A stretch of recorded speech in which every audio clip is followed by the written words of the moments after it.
nggak terlalu paham nih akar dan maknanya. Jadi puisi karo itu sebenarnya apa sih, Rus? Jadi saya akan menjelaskan ya tentang puisi karo. Jadi puisi karo itu bentuknya itu melewat dari ungkapan tradisional yang lahir dari tutur lisan pada masa itu. Jadi orang karo itu sejak dulu itu menyampaikan petuah, candaan halus, baik rasa rindu, bahkan sindiran. Mereka itu melalui kalimat yang berirama. Dari situlah lahir gaya puitis orang karo. Jadi sebelum dikenal puisi, sebenarnya buku ini sudah hidup di kehidupan orang-orang. Ya, betul sekali. Jadi bahasa yang digunakan itu sangat alami dan dipenuhi dengan metafora alam kabut. Jadi alam kabut seperti gunung, embun, baik ladang, karena hal itu tuh dekat dengan aktivitas sehari-hari yang dilakukan warga setempat pada masa itu. Oh, jadi puisi karo itu bukan sekedar hanya tulisan ya, tapi bagian dari cara orang karo itu untuk berkomunikasi ya.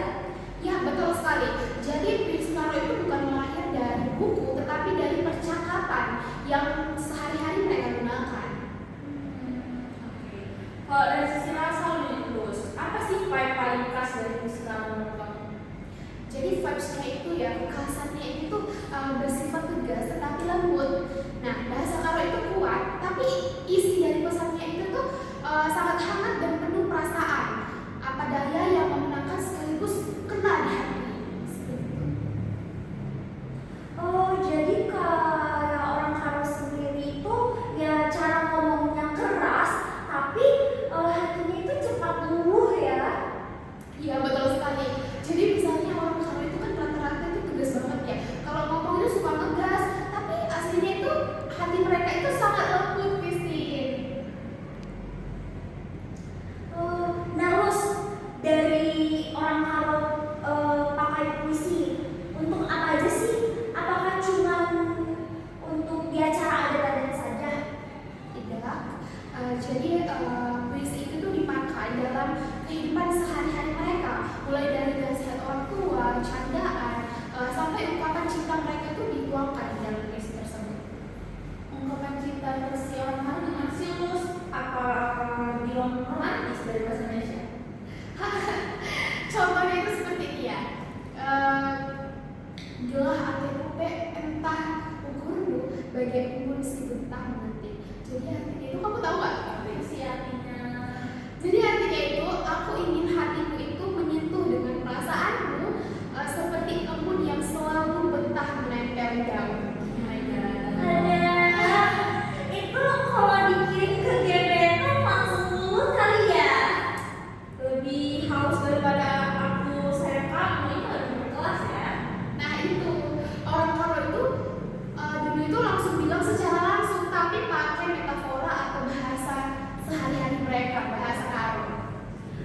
Nah, sekarang nih ya, Bos, ngomongin di era digital ya, digital sekarang. Di era digital itu kan semuanya itu kan serba cepat nih. Apakah puisi karo itu masih tetap hidup? Masih banget loh Christine, masih banget. Jadi bahkan semakin berkembang loh puisi karo itu, karena anak-anak muda sekarang itu banyak ya yang menggunakan Instagram, Facebook maupun YouTube. Itu mereka gunakan untuk karena mereka mengupas puisi-puisi karo di sini nih Christine. Jadi puisi karo itu tidak hilang, tapi semakin berkembang karena adanya era digital zaman sekarang. Aku juga sering lihat estetik, backgroundnya itu kabut, ladang atau suara angin burung. Dan di era digital sekarang itu bikin puisi karo jadi lebih relevan nih. Bisa bahas cinta modern, overthinking, bahkan healing. Itu mereka bisa share di sosial media mereka. Jadi tradisi karo ini tetap hidup ya, tapi bentuk penyampaiannya yang berubah ya dari lisan terus tulisan ke digital. Iya, selama ada yang mau menciptakan dan juga ada yang mau mendengar, puisi karo itu tidak akan hilang, Christine. Wow,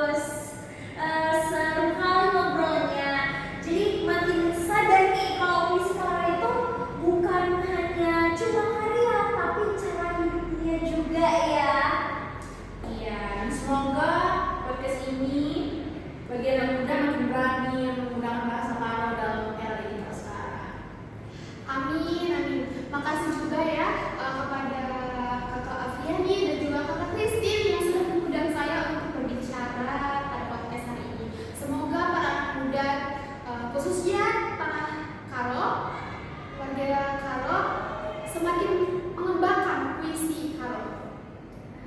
Terima kasih banyak buat hostnya